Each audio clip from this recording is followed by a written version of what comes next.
What a statement this was, and I don't think that word is being used lightly at all. You go on the road and hang 48 points on an Indianapolis Colts team that prides itself on being physical, disciplined, and tough up front, and you don't just win, you dominate. This wasn't a fluky game, this wasn't one or two lucky breaks. This was the 49ers walking into another team's building and dictating the terms of the entire night. From the opening drive, it felt like this offense knew exactly what it wanted to do and how it wanted to do it, and that matters a lot more than people realize as we get deeper into the season. I know there are still people out there who want to downplay it or say, well, it's just one game. But if you actually watched it, you saw something different. You saw rhythm. You saw confidence. You saw an offense that looked comfortable, aggressive, and connected from top to bottom. Brock Purdy didn't just have a good game, he looked completely in control, making quick decisions, attacking all levels of the field, and punishing mistakes. 5 touchdown passes doesn't happen by accident in the NFL, and it doesn't happen unless the quarterback is seeing the field clearly and trusting what he's being asked to do, and this is why this win matters so much. It's not just about the score, it's about how it happened. Against a defense that came in ranked among the best at stopping the run, the 49ers moved the ball however they wanted, against a team that expected to slow things down and shorten the game. The 49ers sped it up and turned it into a track meet. That tells you something about where this team is mentally and schematically right now. Let me ask you this, and I really want your honest answer in the comments. Did this game change how you feel about the 49ers sealing this season, yes or no?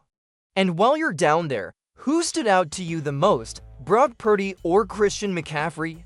Just type one name. I read those comments, and they shape what we break down next. And if you're enjoying this kind of calm, detailed Niners talk, help us get closer to that goal of 1,000 subscribers. Subscribing doesn't cost anything, but it makes a huge difference for the channel, and make sure you like the video so more for Niners fans see it. Because now that we've set the stage for why this win matters, we have to dive into how it happened, starting with an offense that put on a clinic and a quarterback who played one of the best games of his career. What really jumps off the screen when you go back through this game is just how complete the offensive performance was. This wasn't one guy carrying the load while everyone else chipped in here and there. This was the entire system working exactly the way Kyle Shanahan wants it to, and it starts with Brock Purdy playing the position at a really high level. He was decisive, he was accurate, and he was aggressive in the right moments. That's the part that matters most. When Purdy saw an opportunity to attack downfield, he took it, and when the Colts tried to disguise coverage or bring pressure, he stayed calm and trusted his reads. 5 touchdown passes tell part of the story, but the throws themselves tell the bigger one. He was consistently hitting receivers in stride, leading them away from coverage, and putting the ball where only his guy could make a play. There was one interception on a deflected pass, but outside of that, it was about as clean of a quarterback performance as you'll see. You could tell the game had slowed down for him. The pocket movement, the timing, the confidence to rip throws into tight windows, all of that was there. And when your quarterback is playing like that, everything else opens up. That's where Christian McCaffrey comes in.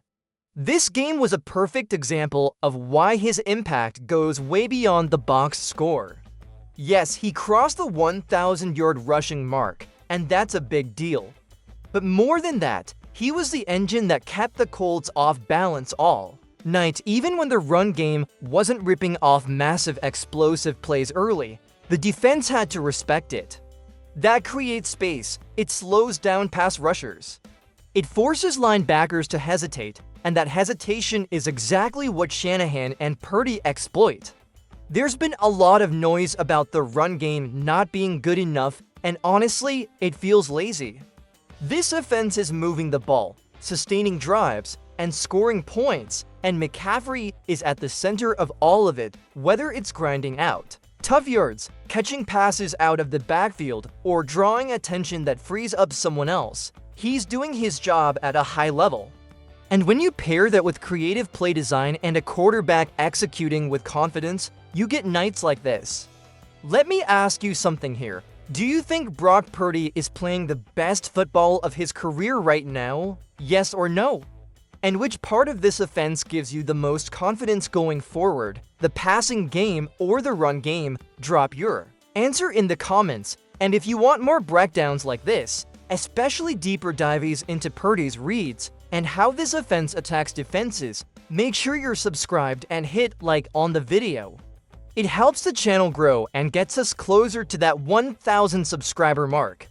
Because as impressive as the offense was, this game also came down to timely plays on defense, especially from some young guys who are starting to make their presence felt. And that's where we're headed next. While the offense deserved every bit of praise it got, this game also highlighted something really important about the defense, especially considering how young and banged up this unit has been.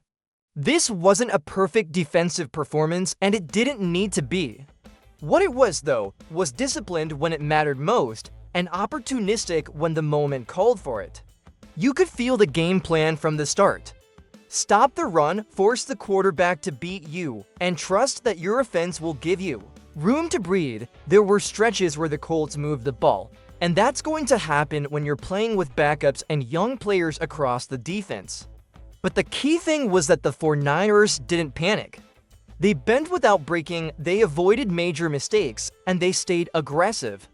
That's not easy for a young group, especially on the road, but they handled it well.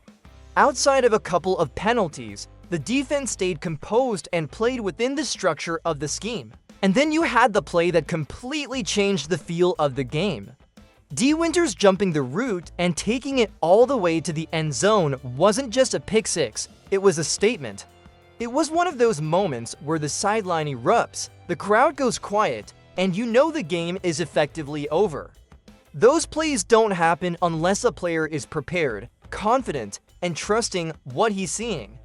For a young defender to make that kind of read in that situation says a lot. You also saw contributions from guys who haven't always been in the spotlight. CJ West getting his first career sack was a big moment, not just for him, but for the depth of this defense. These are the kinds of plays that matter late in the season. Young players finding confidence now can completely change how this team looks when the games get tighter and the stakes get higher. I want to know what you think about this side of the ball.